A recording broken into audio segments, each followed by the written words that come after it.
Lalagay din ako dyan, syempre. Sabay pizza. Bayad yan ha.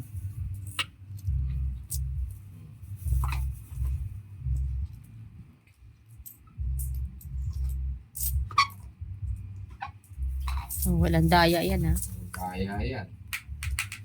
Kaya kasi kaya nito. Wala.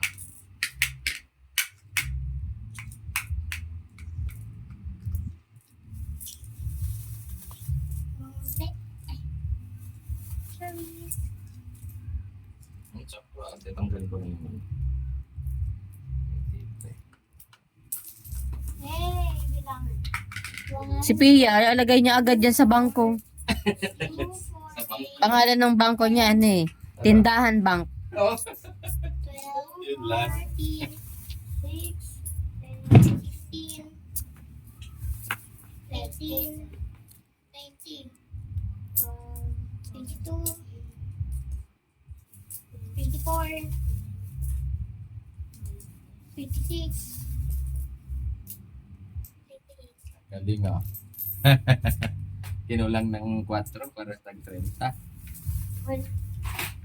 Oh, gano'n yan? Hindi eh. Hindi din. Pares kayo. Tanong ka pa, nakita mo naman, pinakatay sa inyong dalawa. Ayaw mo talaga magulangan eh, no? Lalagay ako? Ano joint account na naman kayo? May joint account na naman sila. Oo, ma'am. Palagay. Asan ba yung alkansya mo? Wala ko palagay siya. Hala, 11. akala ko meron. Kala pa nag-iipon ka rin. Share na kayo?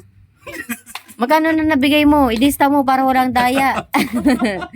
Kasi kagabi, Inihulugan ko yan. Dad, minsan kagabi, sabi ko, kasi nanghingi siya nung pantakip ng ulam, yung plastic. Oh. Sabi ko, 6. piso bayad. Oh. Sabi ko, 1 piso. Sabi ko, ay, nagbago na pala isip ko, 5 na. Sabi niya, ano ba yan? Pataas ng pataas. Tapos sabi niya, pagbalik niya, sabi ko, ay, 10 piso na pala. Sabi niya, 10 piso, isa lang. Tapos binigyan niya ako ng 10. Tapos binigay ko sa kanya yung plastic na ano. Tapos sabi ni Ate Beck, 10 piso na to, Len. Ang mahal naman ito. Tapos binalik ko kay Pia yung 10 piso. Ang ginawa niya, binigay niya kay Ate Mumay. Ate Mumay, lagay mo dyan. Join account.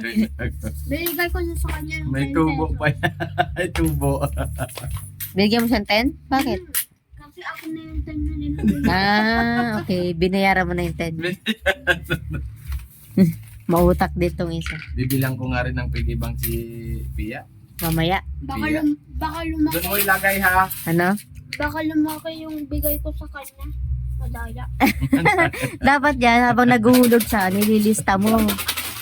May nakasulat sa tagiliran ng baboy, Pia. Oo. Kung magkano. Oo. Kaya